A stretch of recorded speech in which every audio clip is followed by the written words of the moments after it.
Първи юни днес всяка майка трябва да благодари на Бога за безопасността на детето си, защото Бог ги закриля. Амин, сподели Божието Слово, за да видиш как Той защитава твоето дете.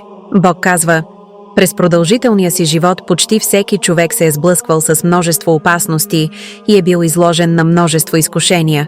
Това се дължи на факта, че Сатана стои до теб и очите му са постоянно втренчени в теб. Когато те стигне нещастие, Сатана ликува. Когато те сполетят бедствия, когато целият ти живот се обърка, когато се оплетеш в мрежите му, той изпитва несдържана радост. А какво прави Бог? Той непрестанно те закриля.